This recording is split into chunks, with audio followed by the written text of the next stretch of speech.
Chaz Perrone listened for a splash, but heard nothing except the deep lulling rumble of the ship's engines. Head cocked slightly, he stood at the rail as solitary and motionless as a heron. He hadn't planned to toss her here. He had hoped to do it earlier in the voyage, somewhere between Nassau and San Juan, with the expectation that the currents would carry her body into Cuban waters, safely out of U.S. jurisdiction, if the bull sharks didn't find her first. Unfortunately, the weather had been splendid during that early leg of the cruise, and every night the outside decks were crowded with moony-eyed couples. Chaz's scheme required seclusion, and he'd nearly abandoned hope when the rain arrived, 3 hours after leaving Key West. It was only a drizzle, but Chaz knew it would drive the tourists indoors, stampeding for the lobster salad and electronic poker machines. The second crucial element of his plot was surprise. Joey being a physically well-tuned woman and Chaz himself being somewhat softer and out of shape. Before luring her toward the stern of the Sun Duchess under the roof of a starlit stroll, he'd made certain that his wife had consumed plenty of red wine. "Chaz, it's sprinkling," she had observed as they approached the rail. "Let's go back inside."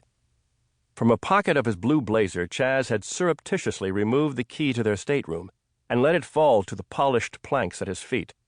"Oops, I think I dropped our key," he'd said, stooping to find it. Or so Joey had assumed. He could only guess what had shot through his wife's mind when she'd felt him grab her ankles. "He's got to be kidding," is what she'd probably thought. The act itself was a rudimentary exercise in leverage, really flipping her backward over the rail. It had happened so fast, she hadn't made a peep. Chaz picked up the key and hurried to the stateroom, bolting the door behind him. After hanging up his blazer, he opened another bottle of wine, poured some into 2 glasses, and drank half of each.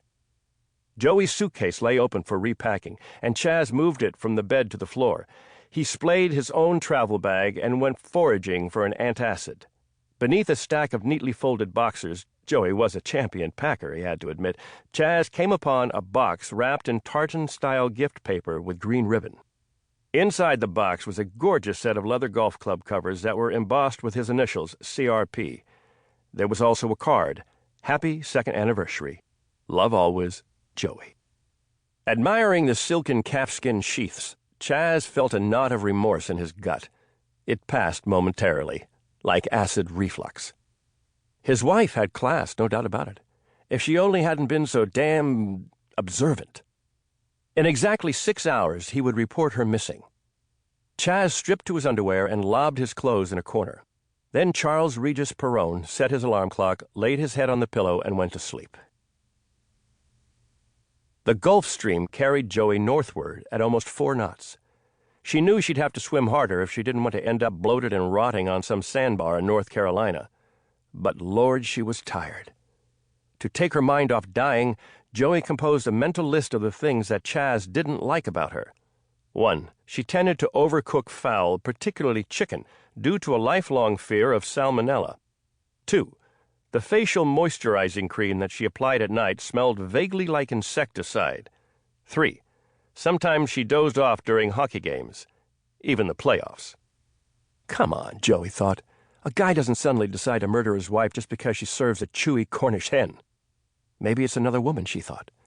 But then, why not just ask me for a divorce? She didn't have the energy to sort it all out. She'd married a worthless horn dog, and now he'd heaved her overboard on their anniversary cruise, and very soon she would drown and be devoured by sharks. Suddenly, something heavy and rough-skinned butted against her left breast. Thrashing and grunting, she beat at the thing with both fists until the last of her strength was gone.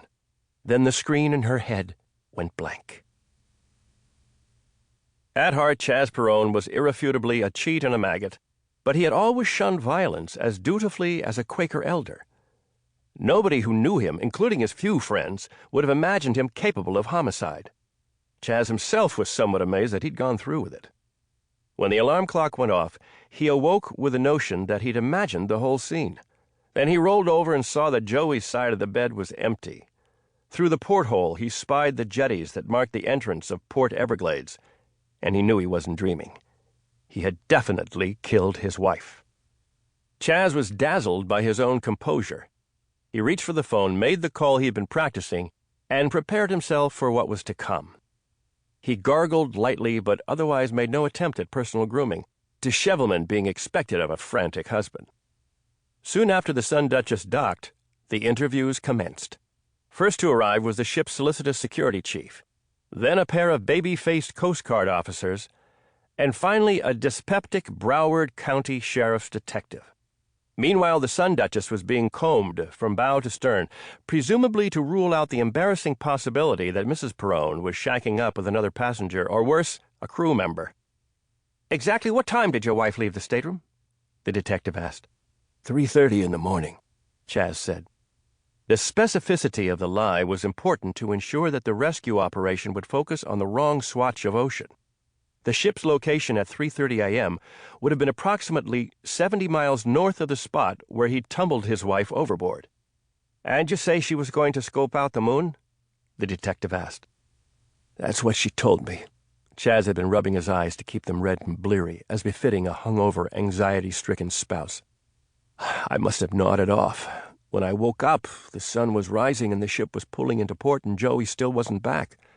That's when I phoned for help."